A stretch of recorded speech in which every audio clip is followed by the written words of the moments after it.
Hey guys, coming at you again from my living room. This is one of the last couple of videos that you'll have to watch of me. I hope that you guys are doing well. Today we are talking about magical realism. We're talking about the Barthelme and Bender stories. And yeah, looking at how craft is working in those stories. Uh, as compared to the other modes that we've been looking at. So, I think today's video, I'm hoping to make it a shorter one. I do want to read to you a little bit, just quickly, um, because I think it'll sort of enhance your understanding of magical realism. But that's what's going on today. So before we get started, I want to do sort of a little benchmark look at the syllabus as always. Okay, so here's our syllabus. And this is the video for Tuesday, April 7. So by 11:59 on Tuesday, April 7th, you should be emailing Nicole and myself your critiques on Nicole's story, and you should also be emailing a response on this video and on the Bender and Barthelme stories by 11:59 p.m. So that's what's going on by Tuesday, and then Thursday, you'll be reading. For Thursday, you'll be reading Annie's story. You'll be reading the last published story that we're going to be reading together as a class.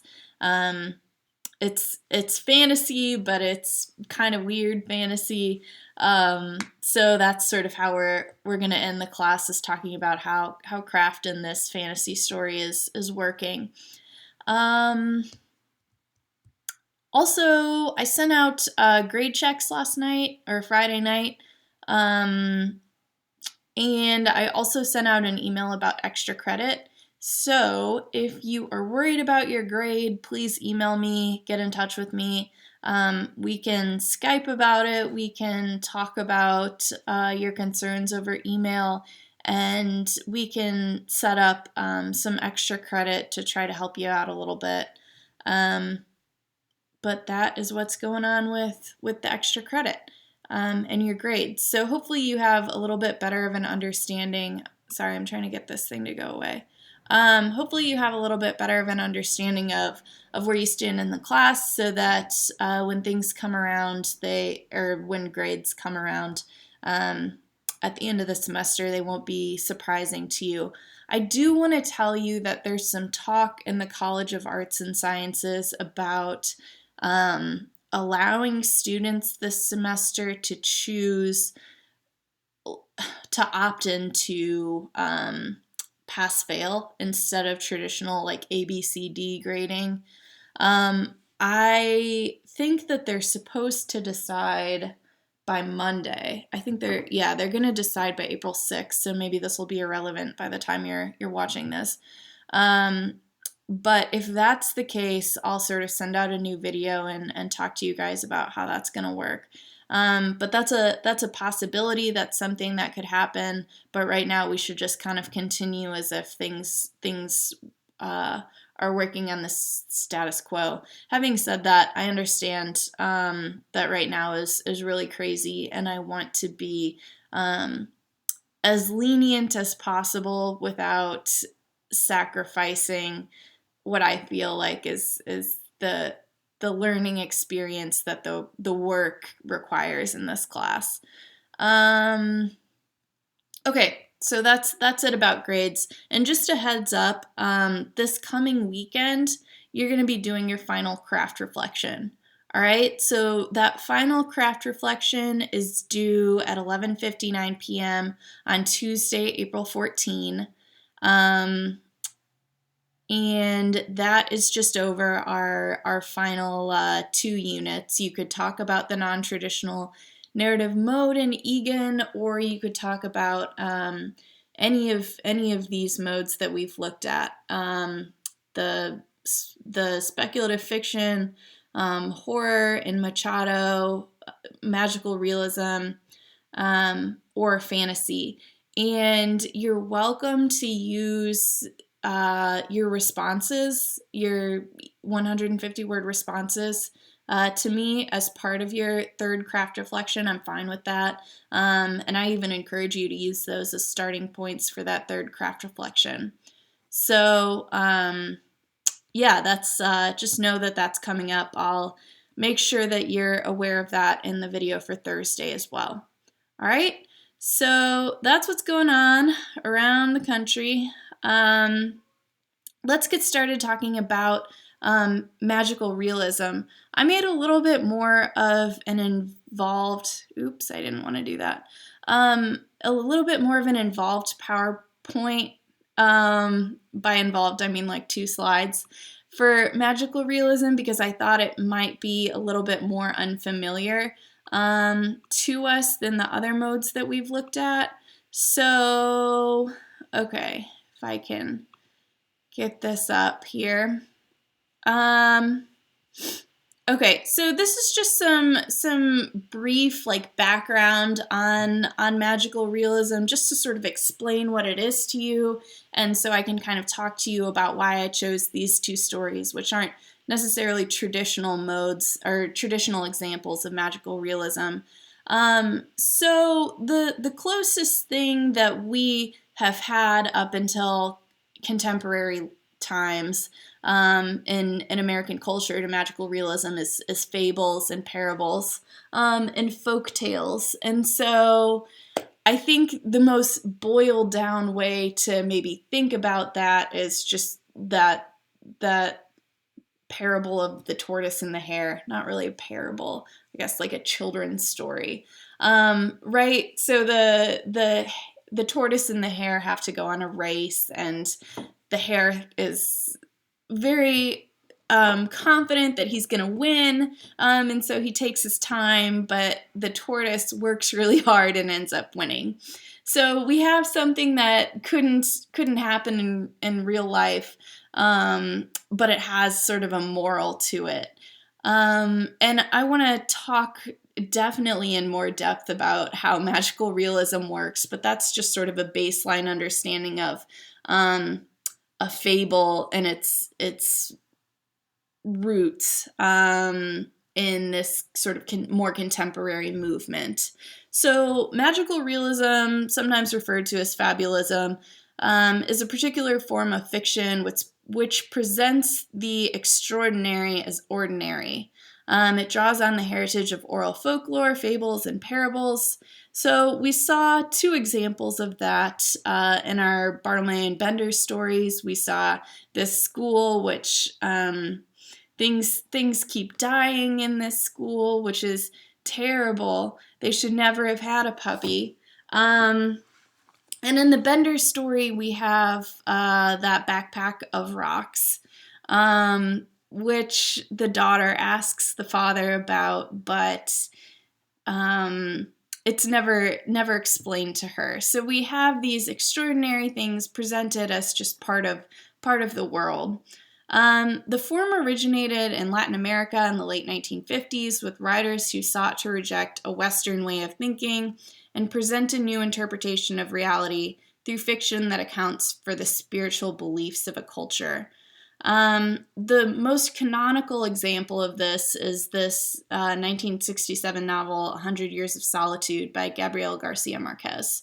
And this Latin American movement was really rebellious at the time. And because of its sort of rebellious and thwarting nature, it's become really popular for contemporary writers, especially contemporary writers that are looking to kind of subvert tradition in their own way.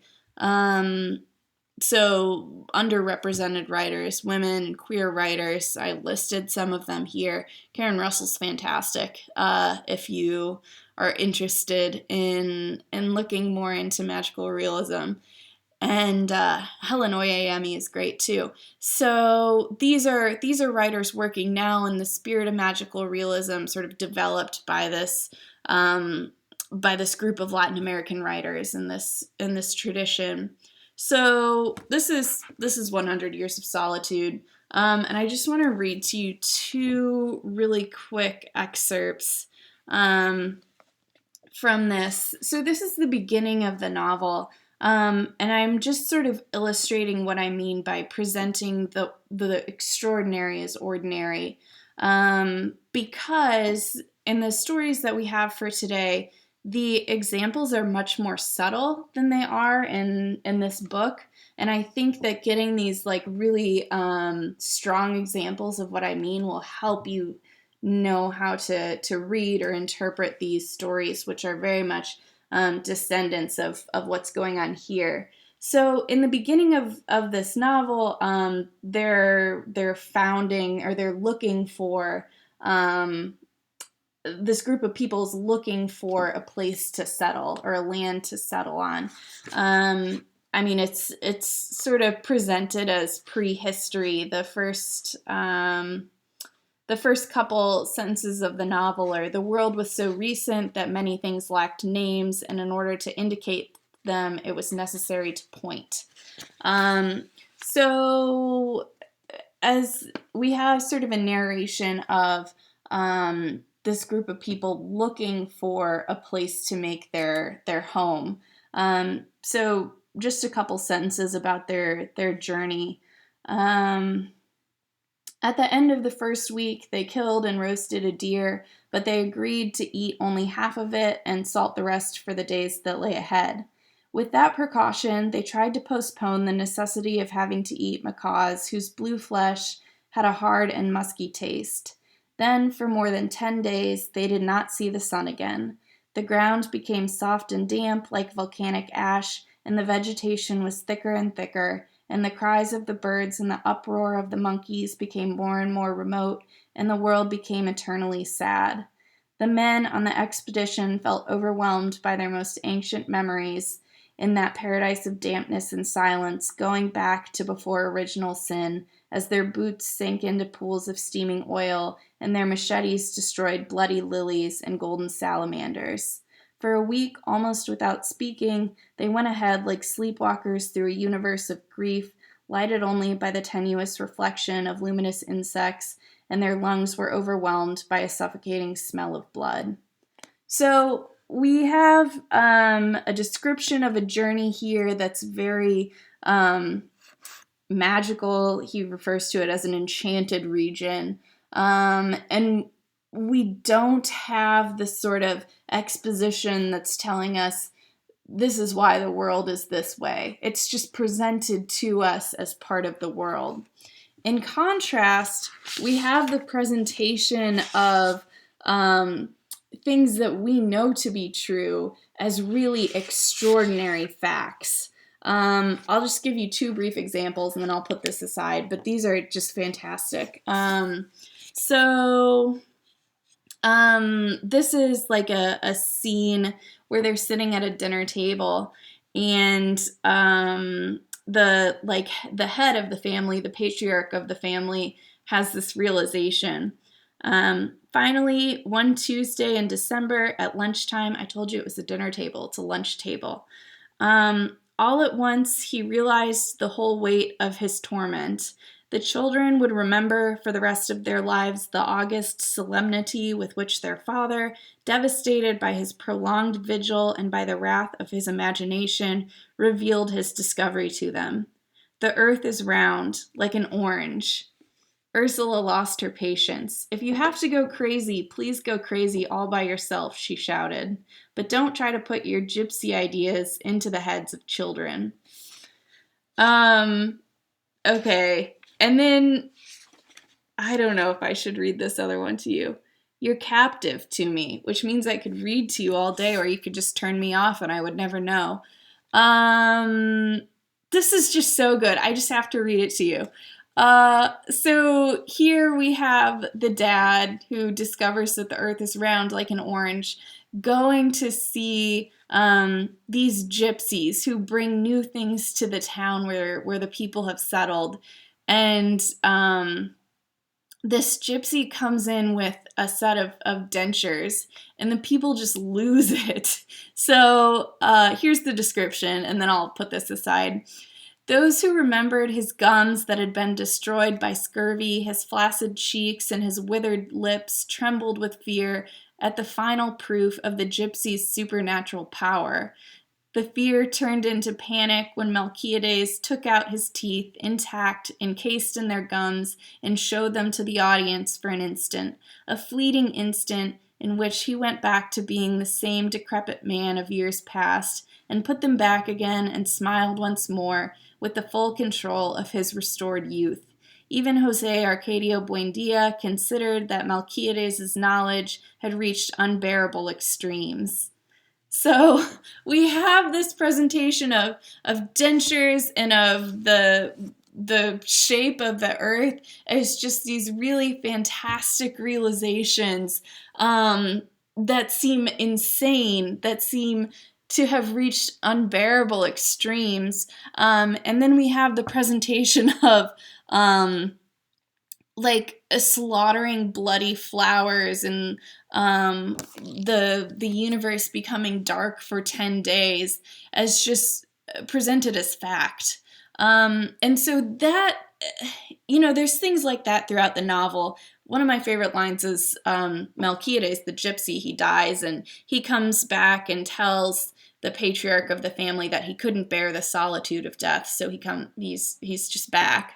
So we have things like this throughout the novel, and this is the heritage of the stories that we're reading today. This is where those stories come from. So when we talk about these two stories today, okay, so I'm going to briefly discuss these craft elements, and I think that my reading of this novel will help you maybe understand particularly the inventions and the way that the exposition is the way that the exposition is working in these stories.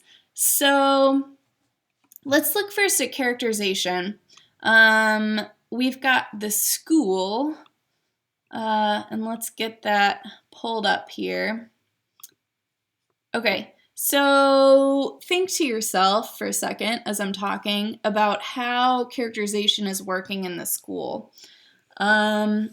Is it working in the same way as we saw in Butler's story, where we had a complex character with a past and with,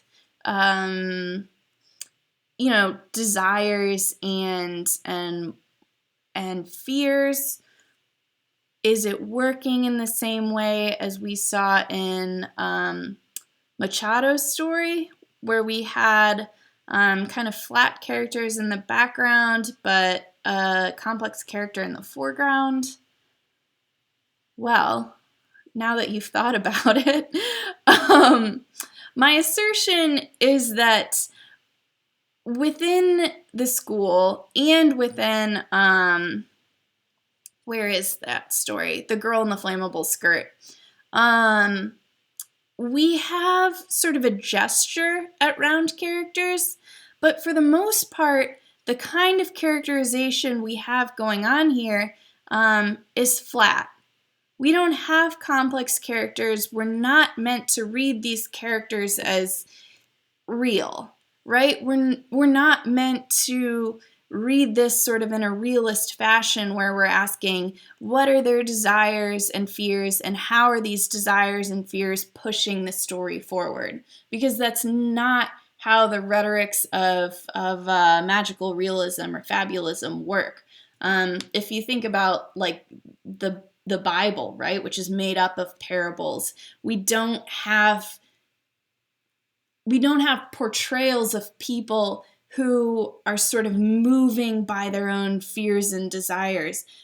And we're going to talk about plot here in a second. We have sort of a hand of an author moving them.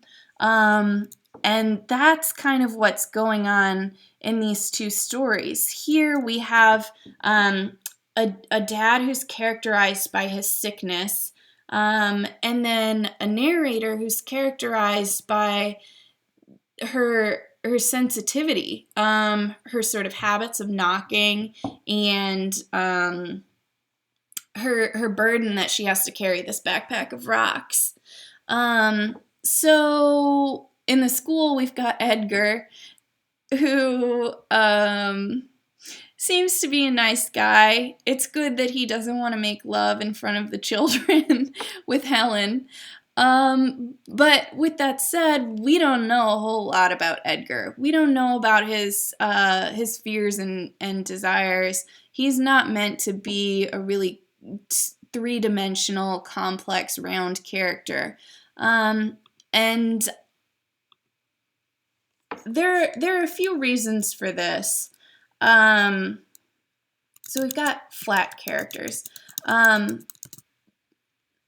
In the heritage of magical realism and fabulism, we had characters who were sort of archetypal, who were standing in for some sort of larger idea. This has been sort of put aside in contemporary magical realism, and we have this sort of preservation of flat characterization, but we don't have so much of a gesture at an archetype. And we have more of a blending with traditional characters. But that's kind of what's going on with the flat characterization here. Sometimes we have this suggestion of an archetype, but with these stories, I don't think that that's what's going on. Maybe the dad and girl in the flammable skirt, we have just sort of an embodiment of an idea rather than an actual character, and this idea being loss or grief or sorrow. The dad doesn't really necessarily stand on his own. And I would argue that, what's that kid's name in the closet? Peter? She produces a cookie. Paul! Okay. Paul is my olive. Okay, so we've got flat characters, and let's talk about plot. So I kind of suggested that the plot is not driven by character, and it's not necessarily causally driven either, the way that some big plot stories are. Thinking of Game of Thrones, but any plot story really is causally driven. Like dominoes, something happens, something else happens, something else happens. I would suggest that the way these stories move is the way that the author forces them to move. So here we have a dad who's sick, and the story is just sort of set on train tracks. It has to end up a particular way, and it does. We have a little bit of meandering with the use of the vignette about the rat and the dog and poor Paul in the closet.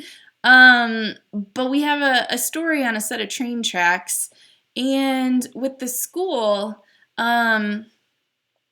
Barthelme's doing something similar. He has a way that he wants the story to go. He wants the story to be about death. He wants it to be about making meaning from death, or maybe just satirize it a little bit. And so these losses at the school are not necessarily causally related, right? We don't have any sort of explanation of, oh, this is why this is happening. We just have an author who wants this to happen, and so it's happening. So when we have fabulist or magical realist stories, we have an author who really wants control of the story, who doesn't sort of cede control to characters.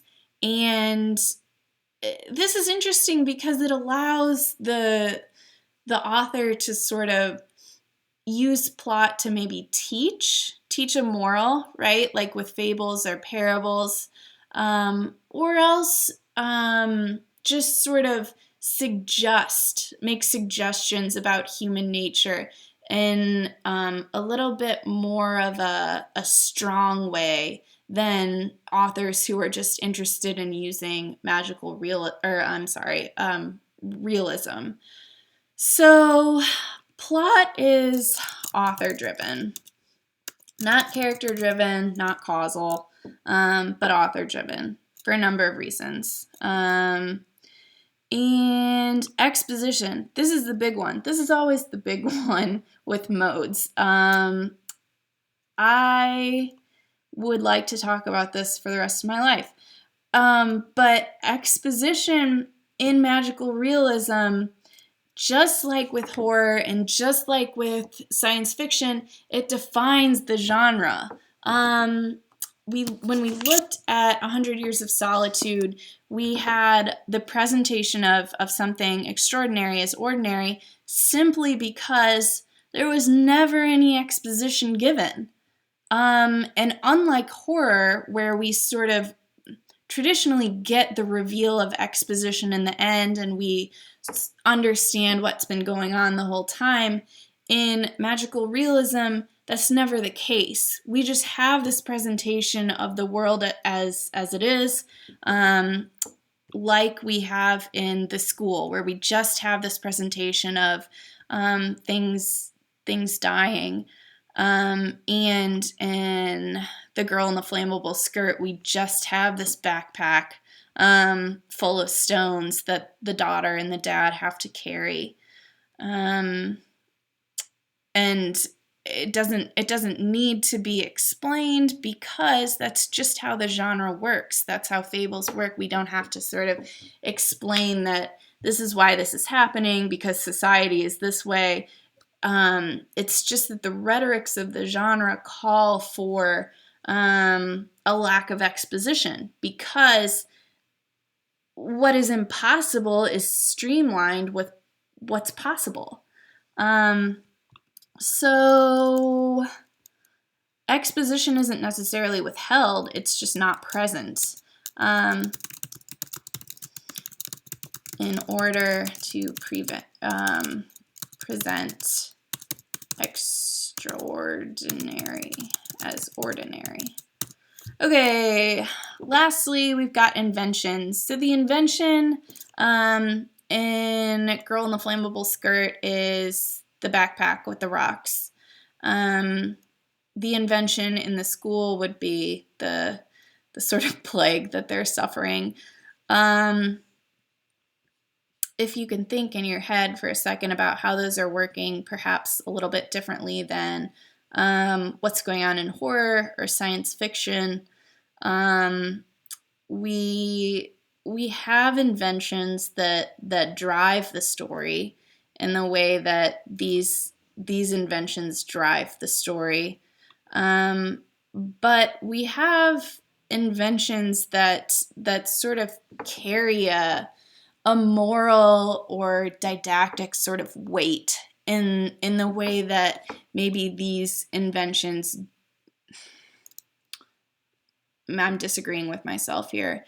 But I think that because the purpose of magical realism or fabulism is to teach something, or the traditional purpose, the inventions used in these stories are ones that carry some sort of abstract value.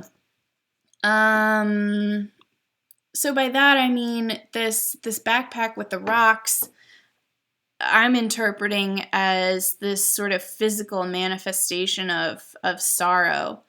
And then this school that we've got, you know, the author's clearly interested in talking about how children or people even learn about loss. I love that moment when the gerbils walk in at the end and the kids are cheering. So if you guys can remember way back to the beginning of the semester, we read Cleaning the Flea Boy by Micah Dean Hicks. And we did a sample workshop for that, which was great. But a lot of us wanted more exposition. A lot of us wanted to know more about how this came to be, this boy with fleas all over him. And my suggestion here is that author was just working within the tradition of magical realism and fabulism. The tradition started by writers like Gabriel Garcia Marquez, carried on by writers like Barthelme and Bender, and now we've got contemporary writers like Micah Dean Hicks sort of putting his own spin on things for his own purposes. And I think definitely that Cleaning the Flea Boy had a sort of didactic or sort of a purpose, something that it was looking to convey. So, let's see if I wanted to talk about anything else. I don't think so. Great, we're done.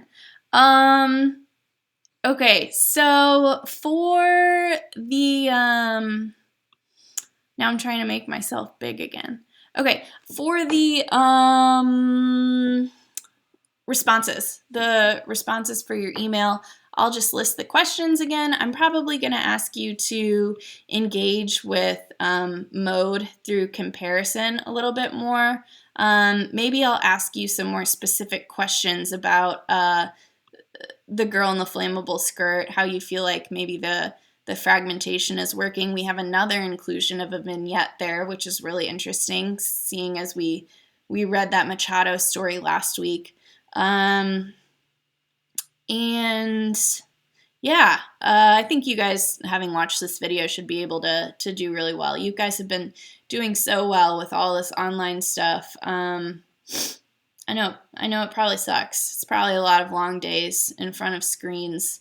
But you're doing so well, and honestly, you've got one more published story to read, and then the workload for my class gets pretty light. Next week, you've got your craft reflection due, and all you're going to do also for Tuesday is Brennan's story. And then this revision by Jerome Stern is just a paragraph. So you're going to read Caitlin's story. And so the workload is getting lighter, and we're not really having class. I mean, we're going to have a little class on Tuesday, April 21, but not on April 23rd, because I want you to be able to Skype with me if you want about your revisions, your grades, your final project, and also it's my birthday. So that's what's going on. It's gonna be okay. Stay in touch with me. We're working together through this. After Thursday, the workload will be better. Hopefully you guys enjoyed these stories. And I hope that you enjoy Towers, Everything Ravaged, Everything Burned. I think it's a great story to end the semester with. And keep in mind that you can let me know if you want extra credit. And I'll talk to you guys soon. Sorry I said this was going to be a short video. I don't know how long it's been, but probably too long. Okay, I'll talk to you guys later.